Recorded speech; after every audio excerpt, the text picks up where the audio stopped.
Yo, what's going on? It is 1 p.m. here in Crystal Lake, Illinois. That means it's time for another live stream. Today is Wednesday, January 24th, 2024. Whew, guys, I'm chilly. I went on my first long run in a long time today. First workout since the Houston Half Marathon. And yeah, it was a little bit cold out there. Just above freezing and raining. So my least favorite weather conditions to run in, but at least it was nice enough out. I guess nice is the right word. It was tolerable enough for me to get in a session. I wanted to do the session yesterday, but we had freezing rain yesterday, but I got it in. So that's good, but I'm still freezing cold and I'm probably going to be cold for the rest of the day. So there's that. How are you guys doing? Everyone listening in the audio only version on the podcast, hopefully you're having a good run. I know that I've been also a little bit delayed in terms of getting podcasts uploaded. That's my fault, but it's also not my fault. Something's been going on with the service that I use to upload. I use Anchor, and I've been trying to upload video podcasts too. So for those of you who are on Spotify, I've relented. I'm uploading to Spotify now. But for those of you who are on Spotify and you want to watch video podcasts on Spotify, I've been trying to upload that. It takes forever sometimes. And sometimes it just goes and goes and goes and it gets stuck at like 98% uploaded. And then I get super frustrated. And so that's what's been going on. So I'm trying to get all that sorted out and figured out. But hopefully things will get a little bit more timely soon. But hopefully you're having a good run and hopefully you're not cold. And everyone watching this later but not live, we already said it yesterday, but this is probably the number one running podcast to listen to while you're underneath the covers. Or if you are lucky enough to have a pair of those recovery boots, the compression air boots, slip in, get into the air boots, the compression boots, turn them on, set it for, an hour is probably a long time, but you can set it for like 20 minutes, 40 minutes, sit back, relax, You'll have plenty of time to get through all that, So hopefully you guys are all recovering well. That's my thing. All right, let's see who we got in the chat today. Sean Devlin says, no, hey everyone. No running today, just yoga. Hoping the day off gets the body ready for the rest of the week. Well, there you go. Mark Peterson says, I tried out the Deviate Nitro 2 for the first time yesterday. Had to half size up, and it's still a little tight on the outer midfoot, where my foot is wider than most people, but otherwise it feels okay. Okay, interesting. All right. Hopefully it works out for you. Luis is here. He says, yo, what's going on? He's about to enter a meeting, so we'll see you later on the other side. And Pat Hicks says, 5 miles easy today at lunch. Felt great. Oh, isn't that nice? Isn't it nice when you get a run in the middle of the day? That's nice. Kenneth Fath just had a hard 12-mile run. Hoping to fall asleep during the live stream. Yeah, isn't that good though? But you know what? I feel like after a long run or a hard run, nap is probably one of the best kinds of naps you can have.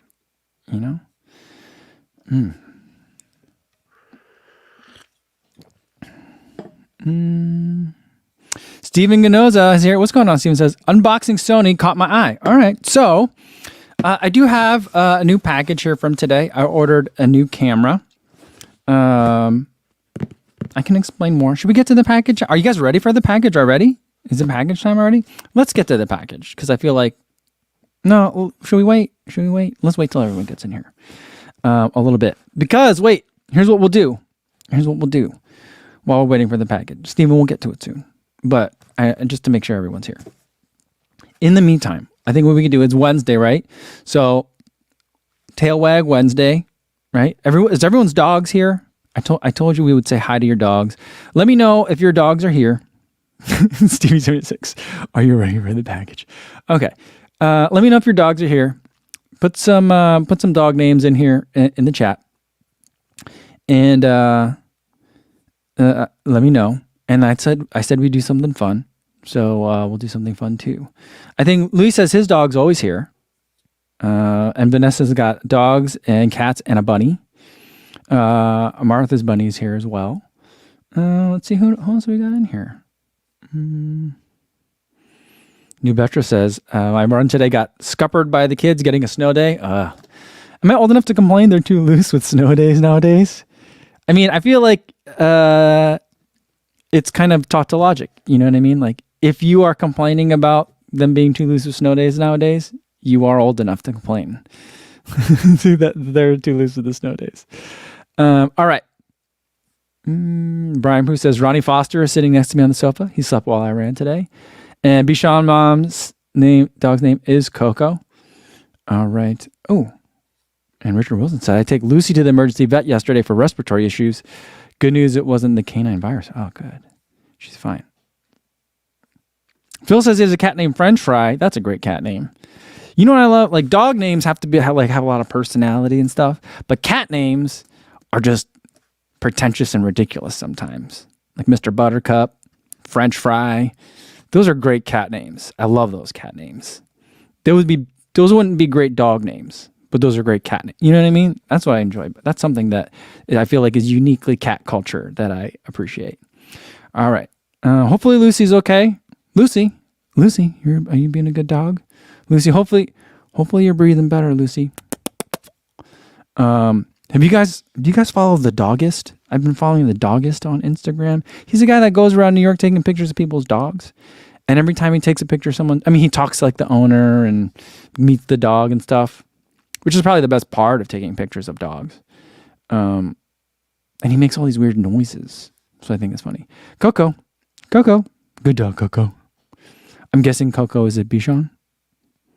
Bichon mom. And Ronnie Foster. Come on, Ronnie. The thing that I wanted to try to do today is I want to see if we can get a howl going. You guys ever watch Zootopia? They're like, be careful, you're going to start a howl going? Can we can we get a howl going for all our dogs? Does anyone's dog howl already? I feel like if you want to start a howl, you got to get their attention first. Like our dog Buddy was a quiet dog until I think when he went senile, he started barking because I don't know if he was seeing things or freaked out or what, but he almost never barked unless you left him alone. He had like separation anxiety, but he would never bark and he hardly ever howl. But like if I would try to get him to howl, I'd be like, anyone listening to this on the podcast, I apologize. You can just skip ahead for like 30 seconds. 30 seconds skip button. Sometimes, because I feel like if you just howl like a human howls, I feel like that doesn't get the dog attention. It's got to be more like a guttural thing sometimes.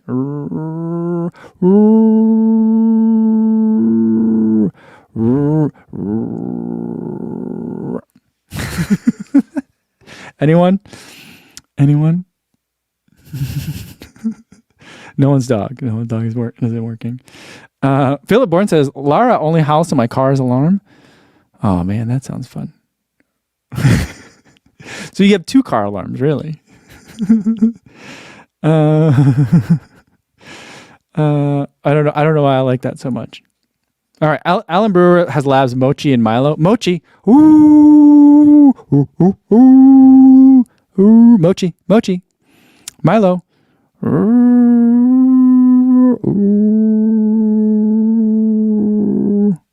Anyone? Are we getting any howls today? I would love to get some howls. Steve McCullough says, I'm just tuning in. Am I at the right live stream? Yes, this is a running live stream where we're going to unbox a camera in a minute. Right now, I'm howling. I'm howling into a microphone.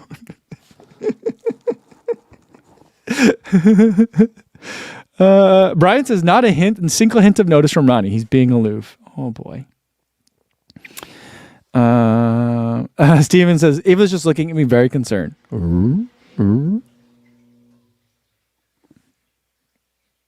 What was that? Did you guys hear that? Weird sounds going on in here. I don't know.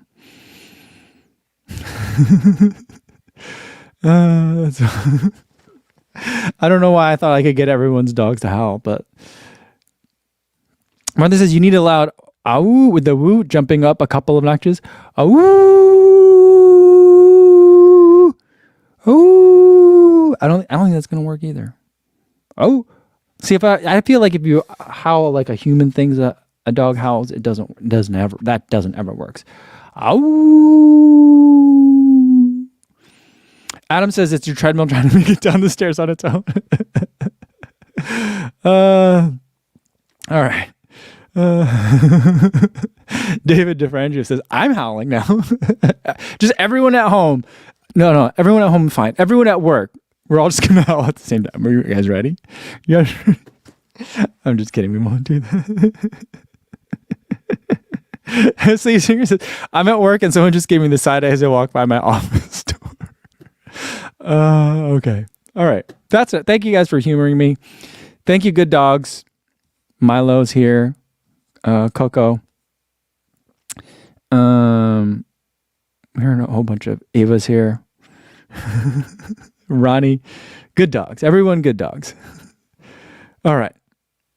Scott Stroll, what's going on, Scott? Says, what the heck is going on? We're just doing a little saying hi to all the dogs. You know, we gotta communicate on their level. Hopefully that worked. All right. Now that that's done, should we get to the camera? All right. I ordered a new camera today. Not today, but I ordered a new camera, and here it is. It's another Sony camera. I like Sony cameras. I used to be a Canon guy. That was probably around the turn of the century when I was more of a Canon guy. Into like the 2010s. And then I think once the Sony A6000 series came out, the A5000 series was interesting. The A6000 series was when I really started to take notice, when it had 1080p at 120 frames per second. I think the A6300 was the first Sony A1000 series that I bought. I have a Sony... Which one is that over there? I have a Sony A6100 series.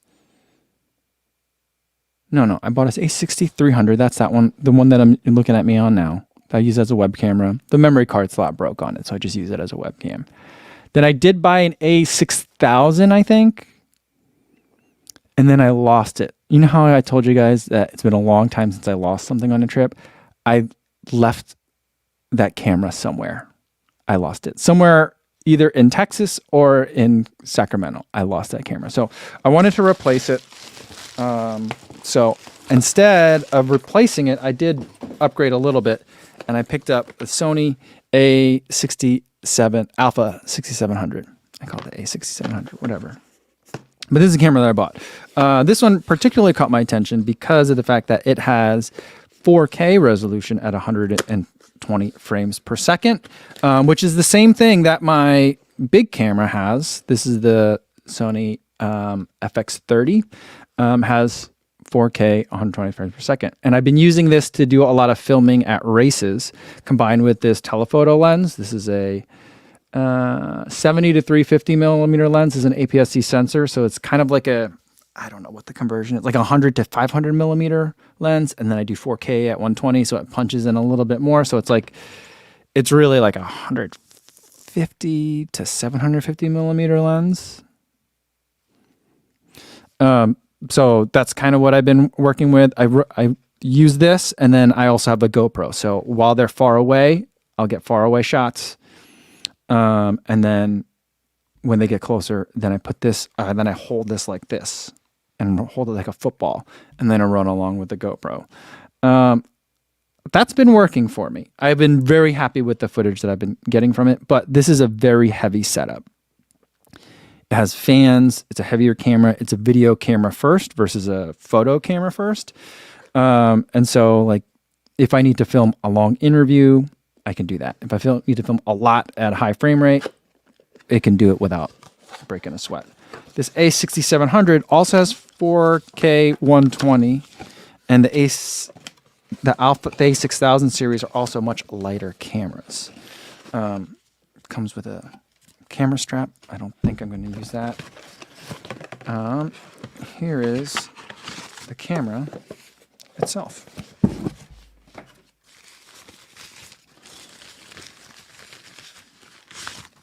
And so, oh, this is nice. Oh, this is different. It's got kind of more of like a matte finish to the housing. And it is certainly a lot lighter than the FX30 is. And it has a flippy screen, which can be useful when you are using this as a selfie cam. So I don't shoot like vloggy stuff with it, but I will shoot interviews with it. And I got this now because I'm going to Orlando. I don't anticipate that I'll be doing sit-down interviews with anyone. There was a chance that I might be doing that. I don't know that that's going to happen anymore. But I may bring this to run with instead of the FX30 because it is lighter. The clips that I'm shooting aren't that long, so I'm not worried about overheating. I'll have to do some tests on the 4K 120 quality for it. I appreciate that there's more dials. A specific camera, video, and then S&Q dials is going to be very, very helpful.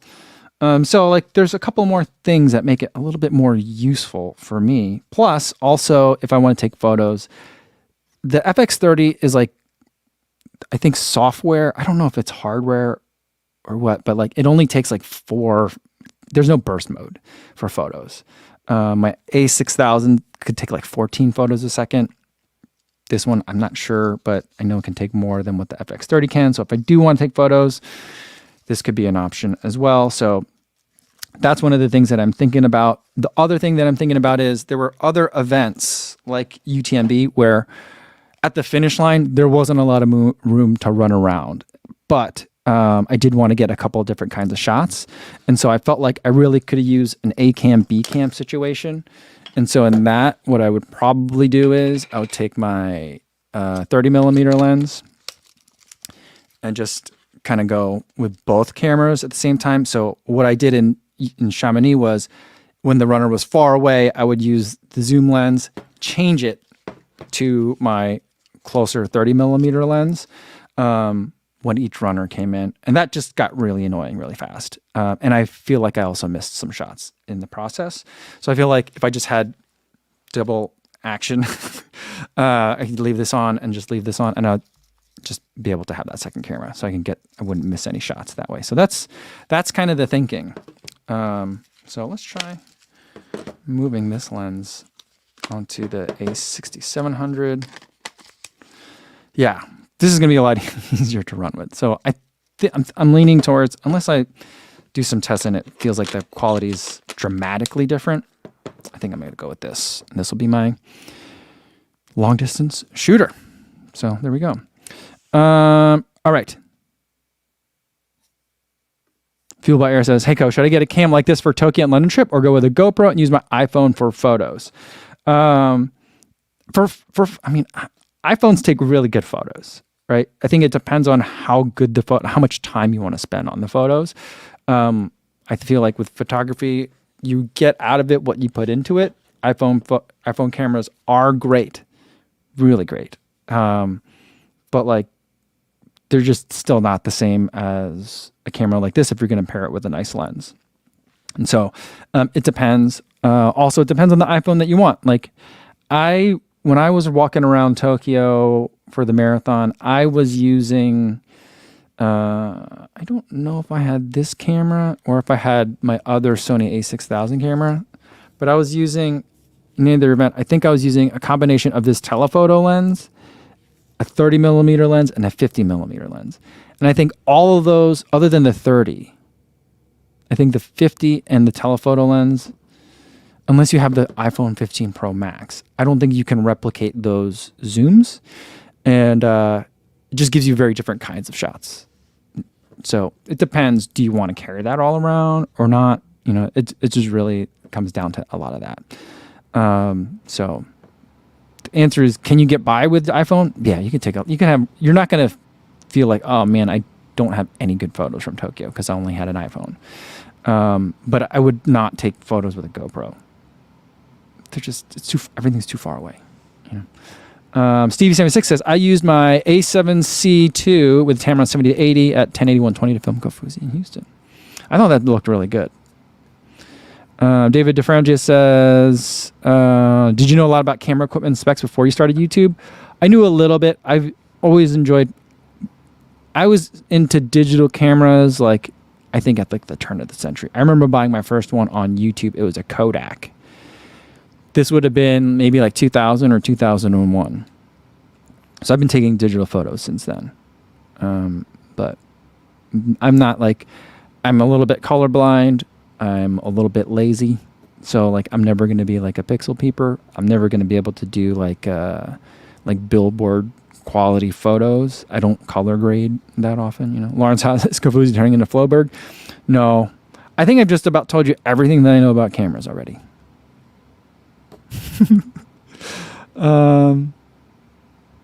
Mark Peterson says, I'm imagining someone clipping a huge lens onto an iPhone and how weird that would look. I've been looking into it for a really long time.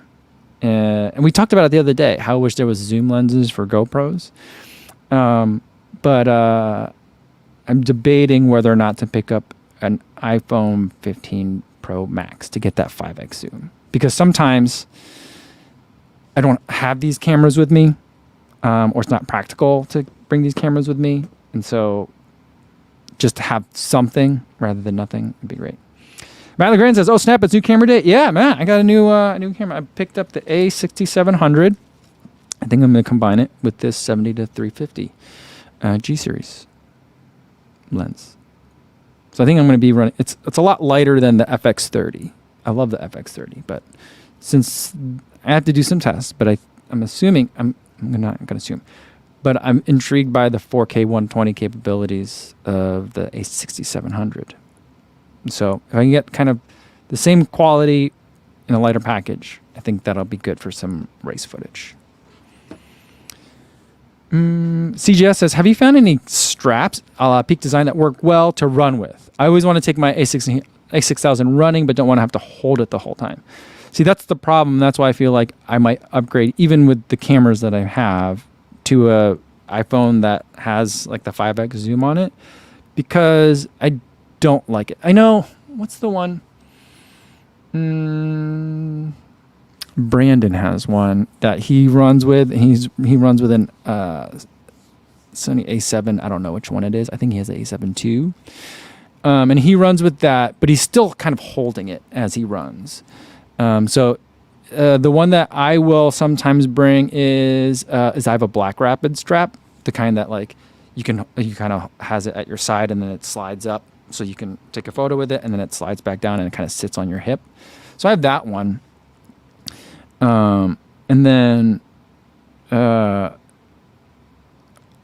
trying to think. My friend Dylan, who filmed the Solomon hut trip, he filmed and photographed for Solomon. He has a different one that he likes to use, but he also will just put it in his pack.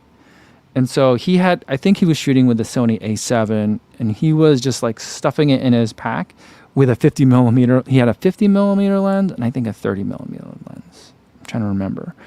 And it would look real weird, and the Solomon pack could handle it. And so like I tried that in Chamonix.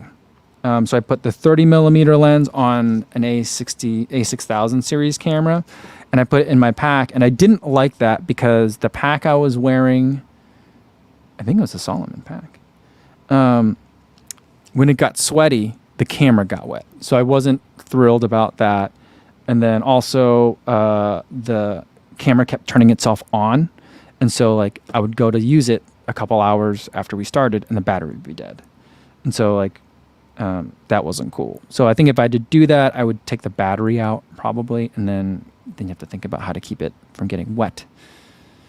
So I don't know. So that's why I'm thinking about the iPhone as just like a better than a GoPro option. Now, New Betcher says, you should watch the Dang Pods video about his iPhone 15 filming experience. He hated it for his channel. I'm not familiar with Dang Pods, but I basically would like, when I was in the Dolomites, no, it was the Dolomites where I brought the Sony with me, not Chamonix. I did bring the camera with me in Chamonix. I think I brought the FX30. No, I think I brought the A6000 series. That time it worked out okay, but I had to take the pack off every time. And then I did it again in the Dolomites, and that's when the camera kept turning on and the battery kept dying. So after that, I stopped. And I was using a Terex pack, and it was hot. And so that's when it got real sweaty, and everything was wet. And then... yeah, and then... about going back to the iPhone is just like, I just want to be able to get something that can zoom in a little bit more than a GoPro can while I'm still on the run. And so like in the Dolomites, I find myself frequently, instead of using a 30 millimeter on an APS-C camera, just pulling out the iPhone. Because then I didn't have to stop and take my pack off. When Dylan does it, he can reach in the back and get his camera out. I'm not that flexible. And then, so I just would have the phone in my like side pocket on my pants. And then I could just pull the phone out, take a quick photo, and then it's done. So that there's like trade-offs that I'm willing to take for like, I need a landscape shot, you know. Adam says, do you need a camera wall? No, I don't think I'll ever do a camera wall. I have a little cupboard over there where I keep all the camera stuff. Kevin says, Peak Design has a clip for belt and black backpack shoulder strap. I've seen those. I feel like putting this like here, if I'm walking is fine. I don't know if I'd run with it. Even if it wouldn't fall off, I just feel like it jostles way too much. I feel like holding it like a football is problem, but it's also like my arm is like a built-in shock absorber. I just don't want it to get jiggled too much. You know, I don't know.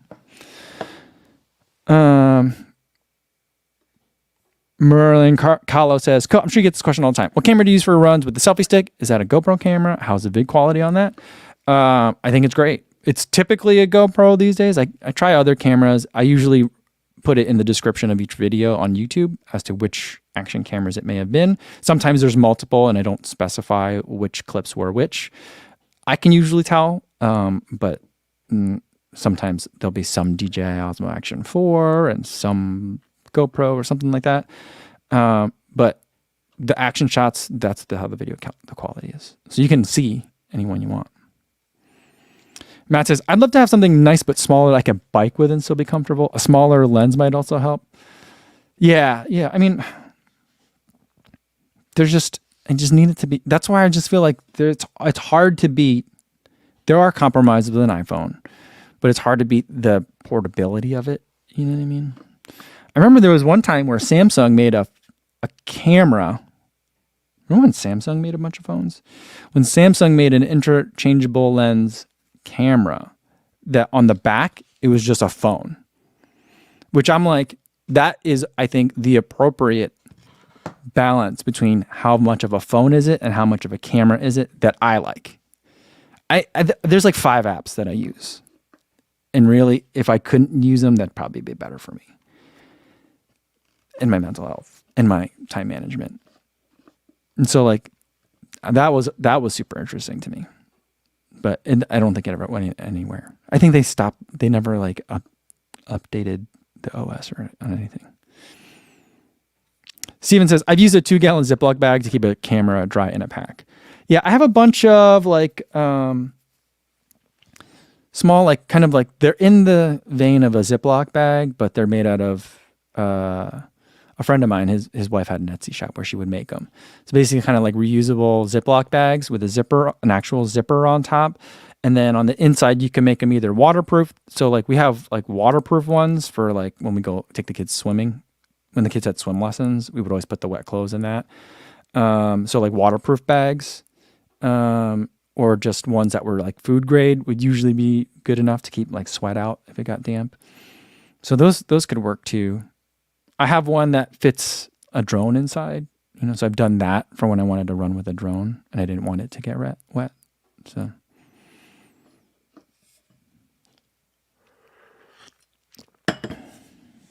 I don't know if it's good for filming, but the Ricoh GR3 is a high quality point and shoot I've been thinking about.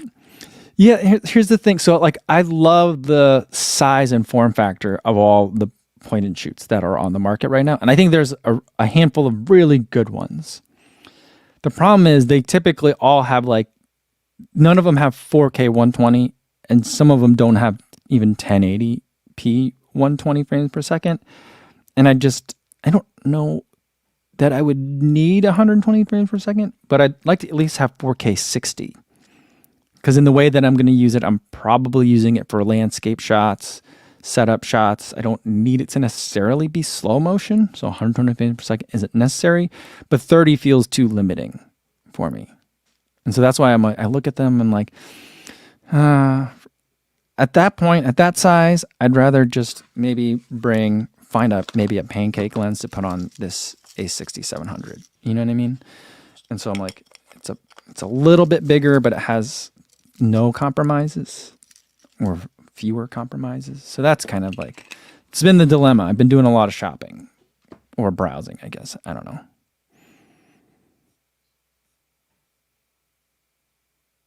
Kevin Jackson says, can we talk about how strange the Saucony Pro / Speed 4 release has been? I don't know.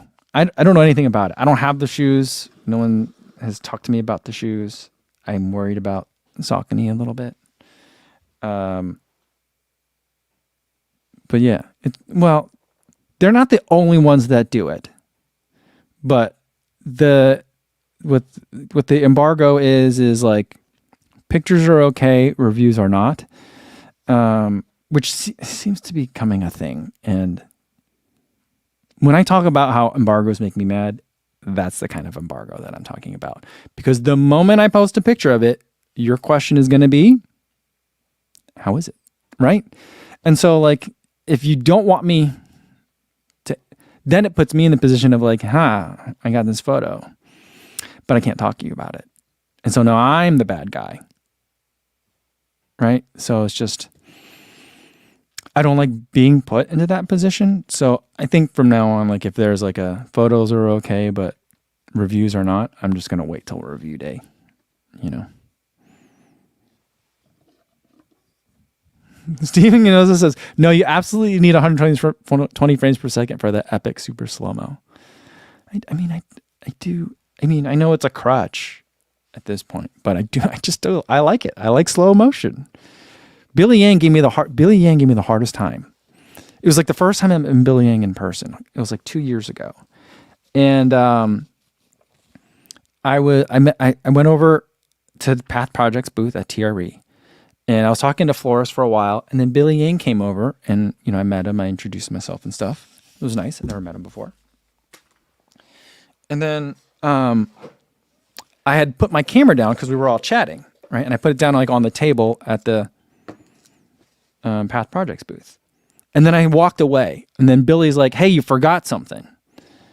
And then he's like holding my camera, and he looks at it. He turns it on. And he looks at it, and he goes, "Do you always shoot at 120 frames per second?" I'm like, "Yep." He's like, "For everything?" I'm like, "Yeah. If it's a sit-down interview, I might drop it to 60 frames per second. Or maybe 30 frames per second. I think I film my talking head stuff at 30 frames per second. But otherwise, it's 120 frames per second." He's like, "You're a monster." I don't know why I think, well, he films like a filmmaker. And so, like, he does things differently than I do. But I'm always like, I don't know, I might want to slow it down in slow motion. But so I just leave it. That way.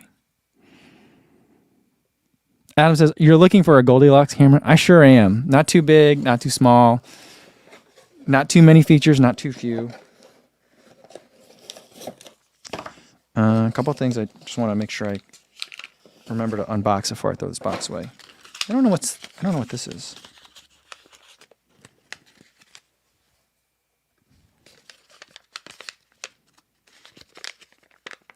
What is this?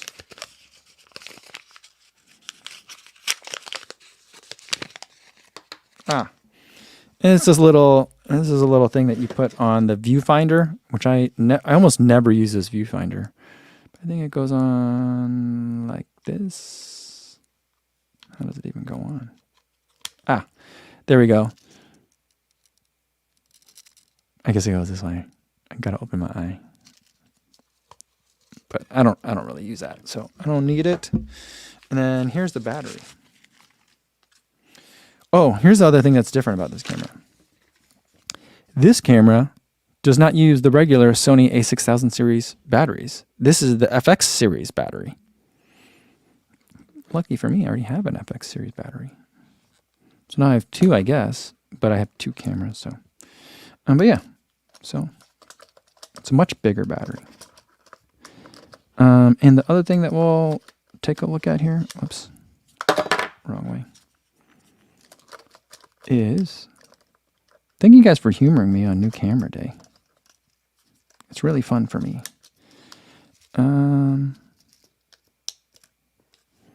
It's a regular SD card.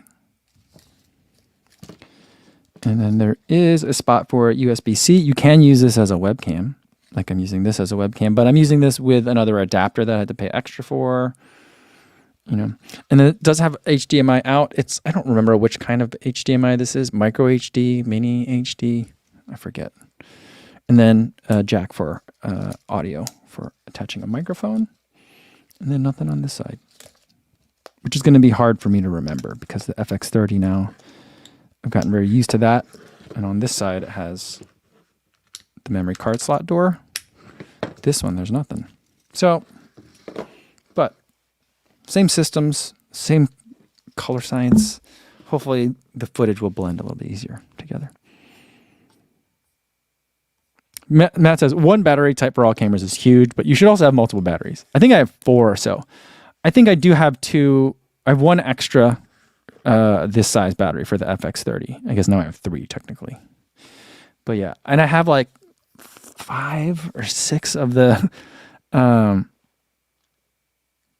old Sony A6000 series batteries. Yeah.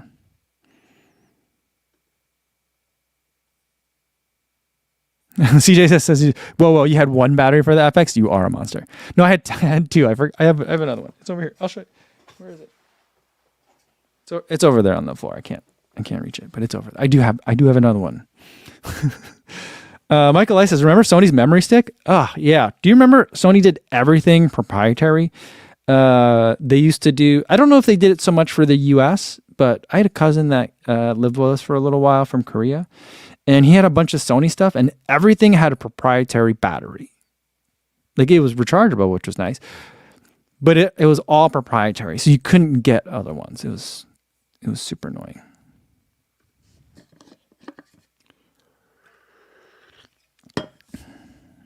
Michael A says his memory stick is sitting next to Minidisc and Betamax. Minidisc was a beautiful file format, or like medium. I had a friend of mine in college who had Minidiscs, and they looked great. And I'm pretty sure that when they filmed the movie Enemy of the State, you know that disc that Will Smith ends up getting from, I don't know, who does he even get those from? I don't know. That disc that has the video footage of it, of the assassination, I'm pretty sure they just used a mini disc for that. They're like, we need to have like some sort of fancy memory card. What should we use? It can't be a floppy disk because that can't hold this much video. So what should we use? And it didn't look like a zip disk. You know what I mean? Pretty sure they just pretended and used a mini disc.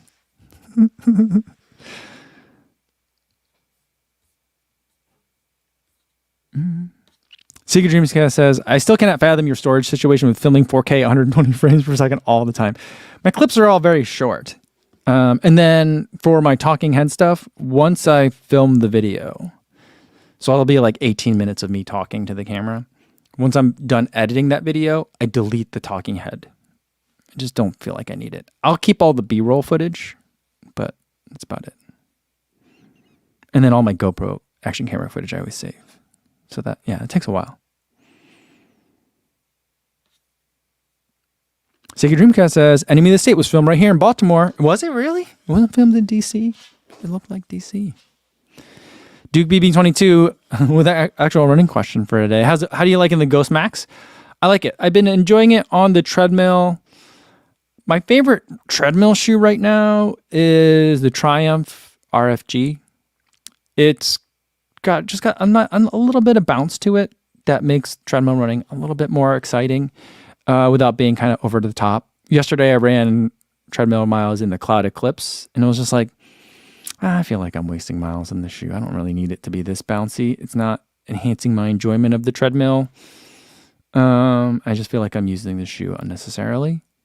The Ghost Max also feels good. It has a little bit less bounce than the Triumph RFG does on it, but it's been really great as a treadmill shoe, as a easy run shoe. I've been enjoying it a lot. I'm not sure. I've been also running in the Glycerin 21. I'm not sure if I like the Ghost Max more. I love the styling of the Ghost Max way more than the Glycerin 21, but this is definitely my favorite Glycerin, the Glycerin 21. But the Ghost Max still might be my favorite Brooks in terms of their daily trainers. I don't know.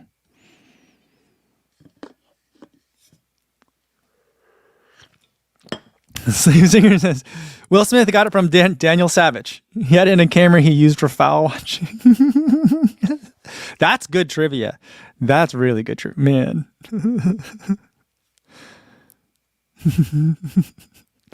New Betra says, mini disc was much more popular outside the US. It arrived in the wrong era here, I think. Yeah, it got here right around the same time as like CDRs. Remember that? I feel like CDRs trying to burn anything onto a disc really taught me the 3 is 2 is 1 rule. You know what I mean? You know, like a three backups is really 2 backs is 1 back. I don't know. I don't even know how to recite the storage backup rule, but I just felt like if you wanted to make 1 disc, you probably needed to bring 3 blank ones with you.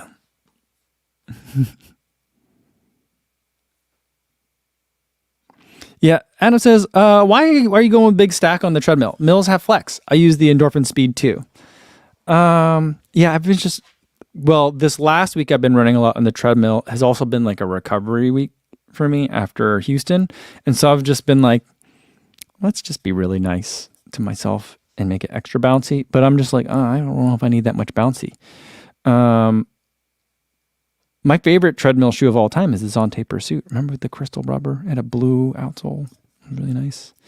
So yeah, I could go very minimal on the treadmill, but I also don't mind having a little extra cushion just because I like cushion. Matt wants to know, do I have a NAS of some sort? I use external hard drives for backups like a monster. Yeah, like anyone that like cared about data redundancy would be pissed off. I have a NAS, but it's from my old work, and it's been long enough now that I can destroy all those files. So I was like, yeah, let's just use that. But and then I'm like, because I've got like 4 6 gigabyte like NAS drives in there, so that'd be really nice to use. I don't have to rate. I'm not interested in rating it, but just having something that I can also access easier than having to sort through all the external drives that I have. But I'm like, I think those drives have a 10-year lifespan. They haven't been turned on in 3 years, but still. So I'm like, at this point, I'm like, that's a 6 or 7 year old. Or how old is the? I don't know, maybe 5 years old. It's like a 5-year-old NAS box. I'm like, do I need to update that one? So I've been doing some shopping in that regard too, because I feel like I need to have a better system. Because yeah, I'm a monster. This whole operation is held together with dreams and bubblegum and crossing fingers.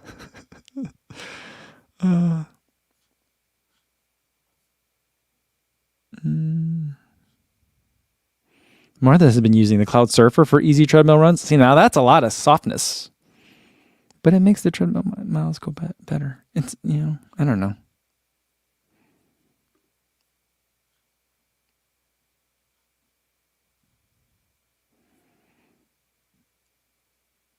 Richard Wilson says, in this day and age, you can probably afford solid state storage.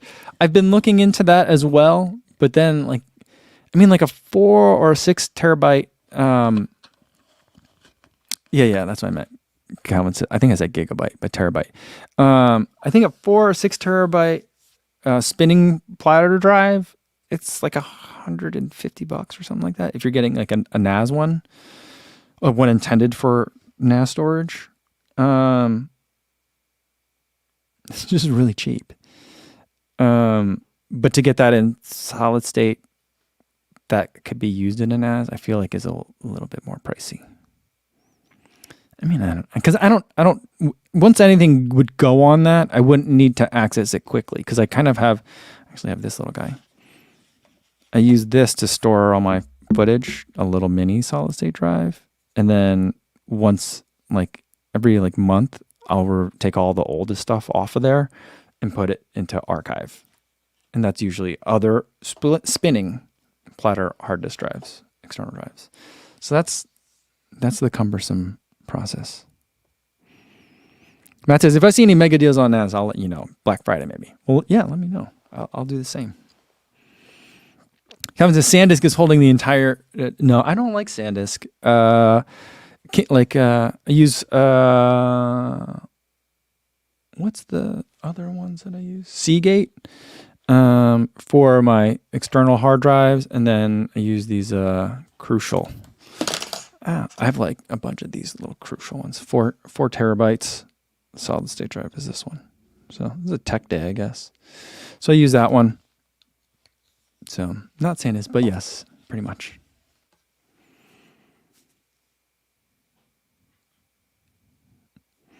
Adam says, you have a manager now to keep things together. They keep different things together. I don't think they do any of that stuff. Luis says, just get some 3.5-inch floppies. Remember that? You could hold like a photo. Maybe 2 if you were lucky. All right. Ashton Coates says, today I ran on an indoor 200-meter track, and I don't know if I hate that or the treadmill more. I don't know. I mean, like I just like running in. I like running in real life. Not that treadmills aren't running in real life, but like the treadmill it's different. It's the next best thing, but it's still not the thing. And so I like running on indoor tracks. I wish I had access to one. I've been seeing like all these videos of these like Olympic trials athletes, and they've been, preparing all winter long, running on indoor tracks. And I'm like, I have a pretty nice running setup personally. That's even nicer. You know what I mean? Richard Wilson says, but with solid state, you don't need the redundancy. It's data, security, not speed. Oh, really? Okay. I really thought speed was the only reason. Interesting.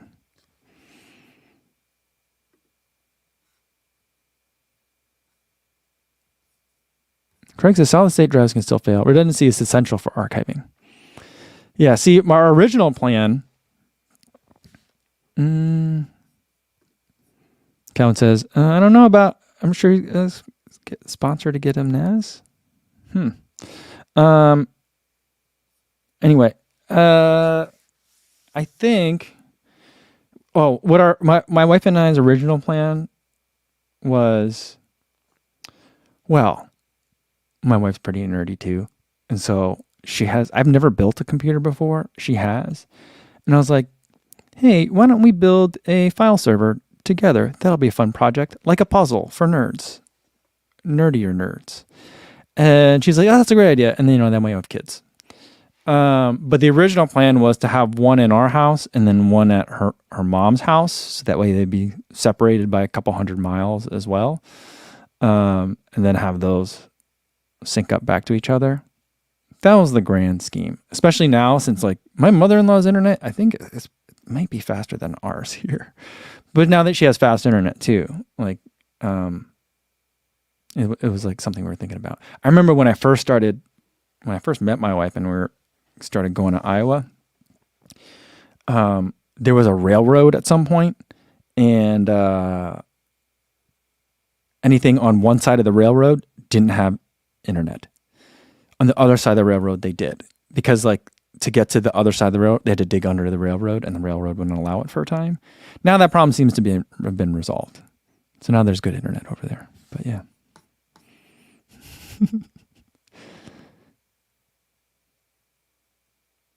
T76 says, a couple that builds computers together. Yeah, I mean, I think it would be a fun project to build a computer, but yeah, I don't know. Now it just feels like I probably should just buy a box. I know.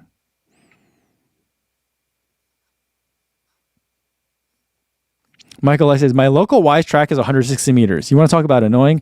Oh, I feel like that would hurt the ankles if you try to run fast on that. That's got to have some sharp turns. You know?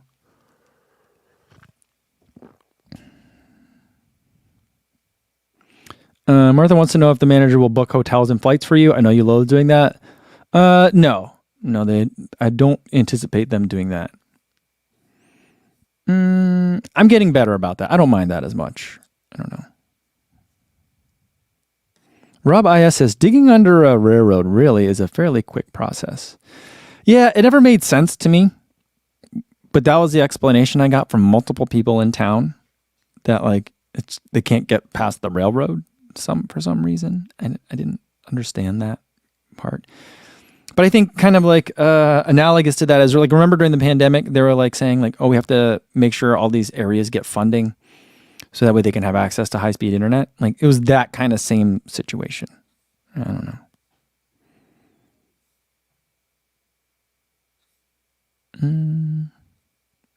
Yeah. CGS says, sorry to bring up running topics on Tech Day, but do the cloud monsters fit this in the same category as the ASICS Nimbus? Are they more akin to the ASICS Cumulus?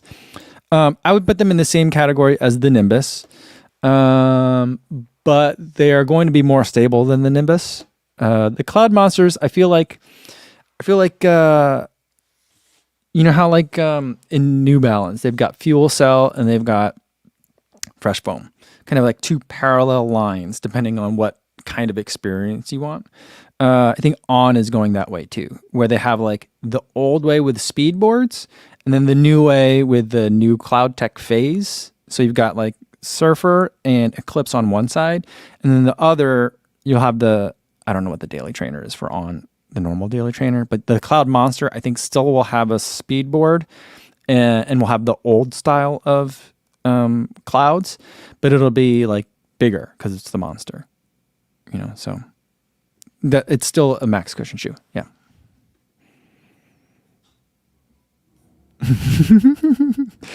Frank says, you know, make some kids, make a file server, same difference. Oh, that's so funny.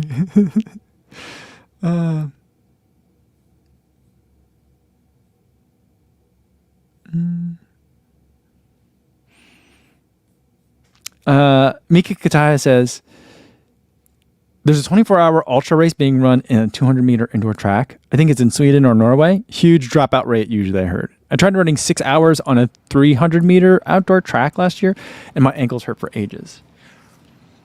6 hours? That's a lot. That's a lot. Do they make you switch every once in a while, or you just got to go left the whole time? That's wild. At my kids' school, the elementary and junior high school, there is a track that is, I think, 200 meters. And I did a couple of workouts on that. And I think that messed up my ankle for a good several months. Like, I could still run and I could still do workouts, but like my left ankle was swollen. And I'm sure it affected things, but it was swollen for several months because, of course, I didn't rest it, you know?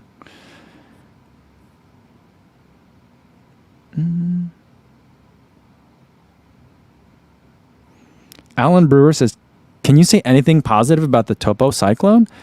Alan, have you seen my video on the Topo Cyclone 2? The title is Topo Cyclone 2, the best shoe you'd never heard of. I think it's what the Kinvara Pro should have been. I think it's Topo's best shoe. I think it's one of the best speed day shoes that exists on the market right now. Lots of great things for that. It's speedy, it's flexible, and it's got room for your toes.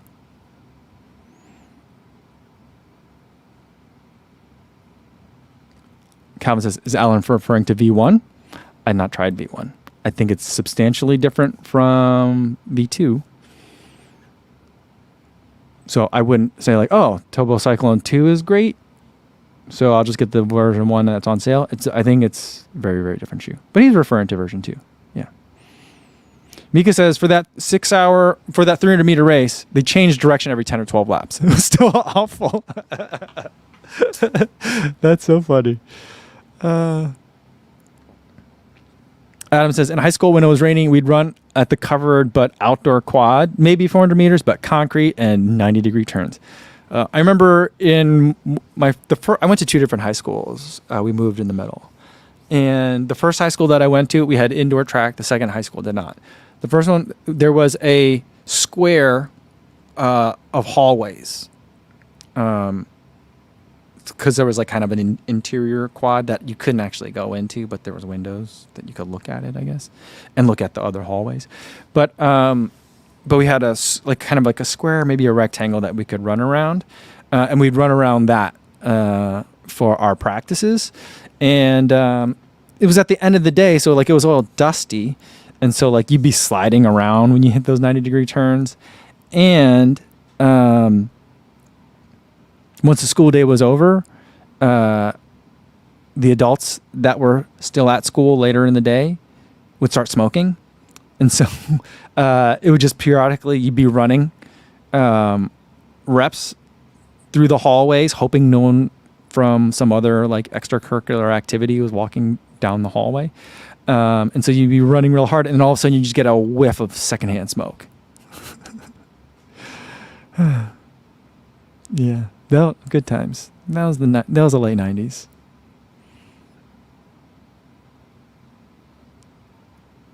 Matt says, Dan, your high school had an indoor track.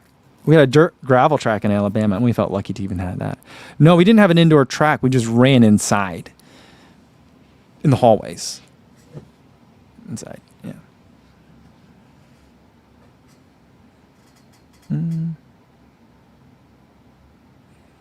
Stevie 76 says, secondhand smoke and skull water fountains.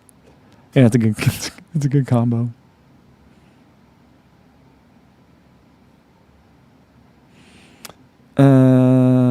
I'm Half Pager says, Code, do you miss Chicago's views where you're running? Yeah, of course, I do. Especially this time of the winter as well. And I've been seeing so many photos of it. A lot of the Chicago photographers are taking pictures of all the ice pancakes. That's my favorite time. Eventually, the lake will freeze hard, and it'll be one solid sheet of ice. But right now, like these little islands of ice are forming, and they bump into each other. And as they bump, it kind of files it down and it roads it down until like each one is not a perfect circle, but they're round like little dollar pancakes. And then like if you're running along that and it's a choppy day and those ice pancakes are moving, when water gets really cold, it gets viscous, or at least that's how I understand it. I don't know if that's actually true from a chemistry perspective or not. But it seems like the water is just like thicker and like soupy. And so you get this almost like slow motion undulation of these little ice pancakes moving back and forth. It's hypnotizing. I miss that. Also, before this point, then in Chicago, they would have the air temperatures would drop while the water temperature was still relatively high.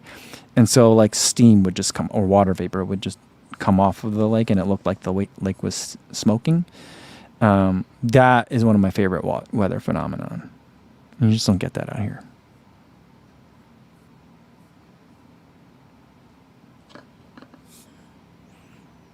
Andrew Scott says, Co, I don't know how you ran the Lakeshore Trail during the winter. I get it in the summer, but those runs looks freezing.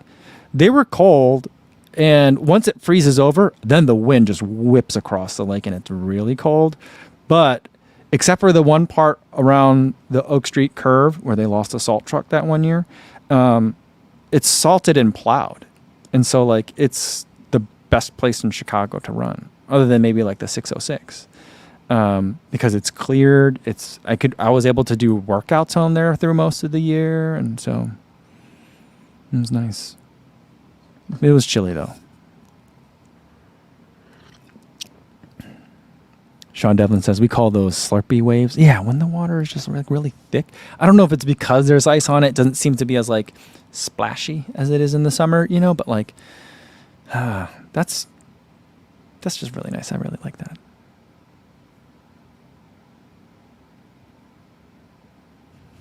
Vanessa Martinez says, running inside the high school, very Breakfast Club of you. Now that's an old movie.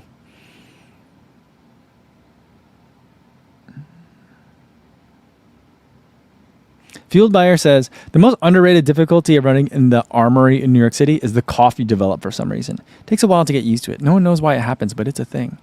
I've heard of that. I don't think I've ever been inside the Armory.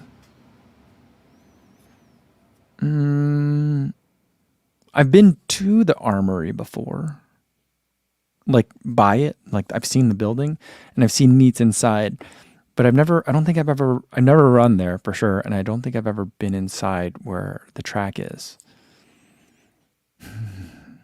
I'd like to go some point. Seems like a fun place, but I have heard about the weird cough that you get. I'm like, probably asbestos. It's probably asbestos related. Shannon says, can you guys believe we've been coming here for this live stream daily, formerly 2 times a day, for 7 days a week, for just short of 4 years? Has it been that long already? I don't know. It's fun. I've been enjoying it. I think that's a good place to end it for today, guys. Thanks everyone for coming, for all the newcomers, for the regulars, and for the people that have been here from the beginning, back when we were all stuck at home. I appreciate you guys. I enjoy this. I enjoy spending time with you guys. Hopefully you guys are enjoying it too. Tomorrow is Thursday, so there'll be a video up, Nova Blast 4 after 100 miles, and then we'll do another live stream, same time as today, 1 p.m. Central Time. Hopefully I'll see you then. In the meantime, be safe out there, everybody. Thanks.